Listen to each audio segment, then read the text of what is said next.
Close your eyes for just a second. Picture a wedding. It doesn't really matter where or who, but what color is the dress? It's white. I mean, it's almost always white. Right, exactly. It feels like this unbreakable ancient rule of the universe. But for our deep dive today, we are looking at some really fascinating articles from Weddizer. And our mission here is to totally debunk this myth that white has always been the standard for brides. Yeah, and it is wild because for most of human history, white was actually like the worst possible choice. Just because of the laundry situation back then. Precisely. I mean, before the mid-19th century, you didn't go buy a specific wedding dress. You just wore your best dress. And in a world full of mud and coal dust and no washing machines, your best dress was probably red or blue, maybe even black. Something you could realistically rewear. Exactly. A white dress was a one-wear garment in a totally re-wear world, so it was highly impractical. Financially irresponsible, really. If you spill wine on white silk in like 1830, that dress is ruined forever. Done. Ruined. So the massive pivot point here is actually Queen Victoria.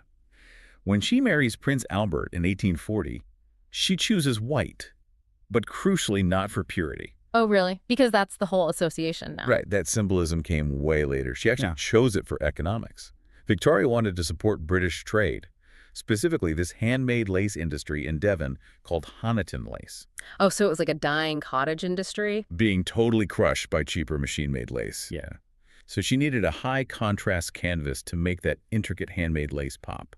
White silk satin was just the best backdrop for that. Wow, so it was essentially a PR stunt to save a struggling industry? Pretty much an industrial bailout package, yes. Yeah, it is fascinating. We think of it as this holy tradition, but started as a bailout. But how does that jump from a royal court in England to regular people in the US and Canada? Usually those royal trends stay with the royals. Well, think about what a white dress signaled in the 1850s. As newspapers and early photography spread those images across the Atlantic, the growing middle class in the U.S. latched onto it. Because if you could afford a dress that gets ruined if you step in a puddle, And you only plan to wear it once. it is the ultimate flex.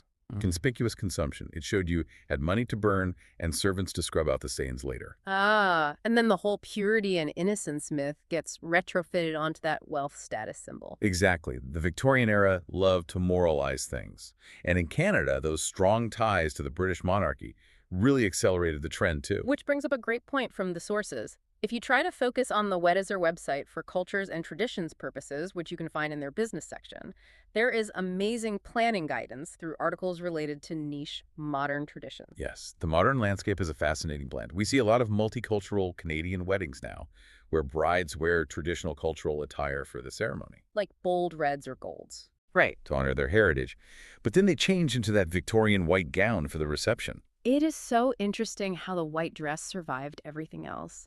The silhouettes changed wildly through the Edwardian high collars, the 1920s flappers, the Hollywood glam of the 50s, and that 80s Princess Diana revival. But the colors stayed locked in.